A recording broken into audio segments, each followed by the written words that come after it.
অন্যদিকে এফআইআর খারিজ চেয়ে হাইকোর্টে অভিষেক এবং সেই মামলাতে কড়া নির্দেশ দিলেন বিচারপতি।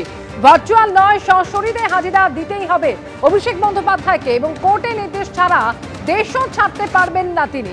ঠিক কি নির্দেশ আদালতে, সে সম্পর্কে আরো জানবো। সৌভিক মজুমদার আমাদের সঙ্গে রয়েছেন। অর্থাৎ সৌভিক, কোর্টে নির্দেশ ছাড়া পুলিশ পদক্ষেপ করতে পারবে না, এটা যেমন আজকে আদালত বলে দিয়েছে, একই সঙ্গে একাধিক কড়া নির্দেশও দেওয়া হয়েছে। কি সেই নির্দেশ?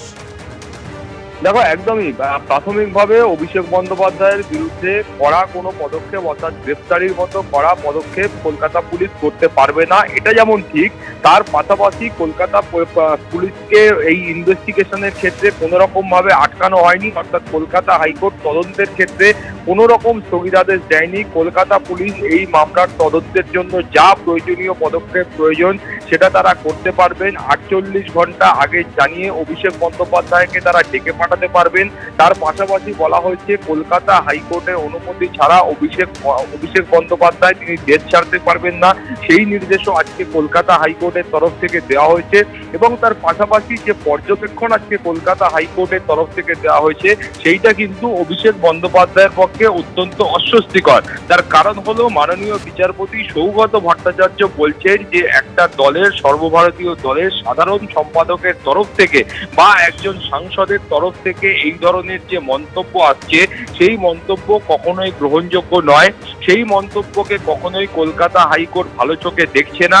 এবং তার পাশাপাশি পর্যবেক্ষণ হচ্ছে যে 4 মে এই ভোটের ফলাফল যদি অন্যরকম হতো সেক্ষেত্রে কি হতো সেই বিষয়টা নিয়ে তিনি কিন্তু চিন্তিত। অর্থাৎ ভোটের দিন যদি এই তৃণমূল কংগ্রেস সরকার তারা যদি আবার পুনঃপ্রতিষ্ঠিত হতো সেক্ষেত্রে এই ধরনের মন্তব্যের প্রেক্ষিতে কি পদক্ষেপ করা হতে পারত বা এ রাজ্যে কি হতে পারত সেইটা নিয়ে তিনি কিন্তু প্রশ্ন তুলেছেন। তার পাশাপাশি তিনি বলছেন যে এ রাজ্যের যে ভোট পরবর্তী যে ঘটনা প্রবাহ সেগুলো কিন্তু কখনোই সুখপ্রদ নয়। অর্থাৎ এই গোটা ঘটনার ক্ষেত্রে যে ইতিহাস রয়েছে সেই ইতিহাস কিন্তু কখনোই শান্তির কোনো ইতিহাস নয়। কেন আমরা দেখেছি যে 2021 সালে যে নির্বাচন হয়েছিল সেই নির্বাচনের পরে ভোট পরবর্তী সন্ত্রাসে বহু মানুষ তারা ঘরছাড়া হয়েছিলেন, বহু মানুষ তাদেরকে খুন হতে হয়েছিল, বহু মানুষ তাদের ঘরবাড়ি পুড়িয়ে দেওয়া হয়েছিল, বহু পার্টি অফিস পুড়িয়ে দেওয়া হয়েছিল। ফলে এই ধরনের যে গোটা ঘটনা প্রবাহ সেই গোটা ঘটনা প্রবাহের ক্ষেত্রে কলকাতা হাইকোর্ট তার আশঙ্কা ব্যক্ত করেছেন। এবং তার পাশাপাশি মাননীয় বিচারপতির পর্যবেক্ষণ হচ্ছে যে 2011 সালেও মানুষ যখন পরিবর্তন এনেছিল, অর্থাৎ বামফ্রন্ট সরকারকে ক্ষমতা থেকে সরিয়ে তৃণমূলকে তারা প্রতিষ্ঠা করেছিলেন, সেই সময় কিন্তু মানুষ একটা ভালোর আশায় তারা এই কাজ করেছিলেন, তারা তৃণমূলকে ভোট দিয়েছিলেন। কিন্তু তারপরে 2026 সালে কল্যাণ বন্দ্যোপাধ্যায়ের বক্তব্য হলো যে 2026 সালেও মানুষ কিন্তু পরিবর্তনের পক্ষে ভোট দিয়েছেন। এবং সেক্ষেত্রেই মাননীয় বিচারপতির পর্যবেক্ষণ হচ্ছে যে এই পরিবর্তন ভালোর জন্য নাকি অন্য কিছু সেটা সময় বলবে। কিন্তু আপাতত ভাবে অভিষেক বন্দ্যোপাধ্যায়ের তরফ থেকে যে মন্তব্যগুলো করা হয়েছে, অর্থাৎ 4 মে ভোটের পর কোথাও ডিজে বাজবে বা ভোটের পর কোথাও দেখে নেওয়া হবে, এই ধরনের যে হুমকি দেওয়া হয়েছে সেইগুলো কলকাতা হাইকোর্ট ভালোভাবে দেখছে না, সেটা কিন্তু মাননীয় বিচারপতি স্পষ্ট করে দিয়েছেন। সঙ্গে থাকো সৌভিক।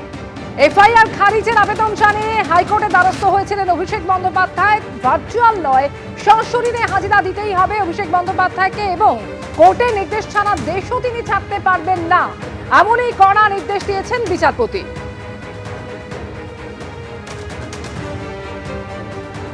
আমরা কোর্টের থেকে প্রোটেকশন চেয়েছিলাম, কারণ আমাদের এটা মনে হচ্ছে এটা রাজনৈতিক উদ্দেশ্য প্রণোদিতভাবে এই কমপ্লেনটা করা হয়েছে। এবং কোর্ট ওনাকে প্রোটেকশন দিয়েছে যে ওনার এগেন্সটে কোনো কোয়ার্সিভ অ্যাকশন নেওয়া যাবে না, অ্যারেস্ট করা যাবে না। আর ইনভেস্টিগেশন যেমন চলবে, ওনার যা পুলিশের ওনার থেকে জানার থাকবে সেটা পুলিশ জানতে পারে। কিন্তু নোটিশ দিলে 48 আওয়ার্সে 48 ঘন্টার নোটিশ ওনাকে দিতে হবে এবং তারপরে উনি গিয়ে কমপ্লাই করবেন। আরো একবার কথা বলবো, টেলিফোনে আমাদের সঙ্গে রয়েছেন প্রতিনিধি সৌভিক মজুমদার। সৌভিক, এফআইআর খারিজের আবেদন জানিয়ে হাইকোর্টে দ্বারস্থ হয়েছিলেন অভিষেক বন্দ্যোপাধ্যায়, তবে একাধিক কড়া নির্দেশ, কিন্তু অস্বস্তি যে বাড়লো অভিষেক বন্দ্যোপাধ্যায় সেটা তো বলার অপেক্ষা রাখে না। সৌভিক,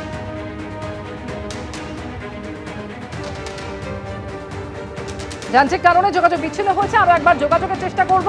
এবং যে খবর আপনাদের জানাচ্ছে, এফআইআর খারিজের আবেদন জানিয়ে কলকাতা হাইকোর্টের দ্বারস্থ হয়েছিলেন অভিষেক বন্দ্যোপাধ্যায়, তবে এই মামলাতে আজকে একাধিক কড়া নির্দেশ দিয়েছেন বিচারপতি।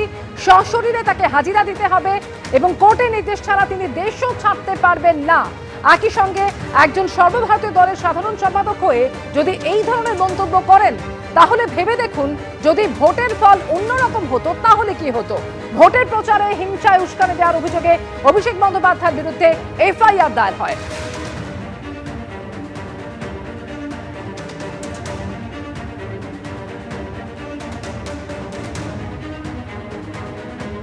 এবিপি আনন্দ, এগিয়ে থাকে, এগিয়ে রাখে।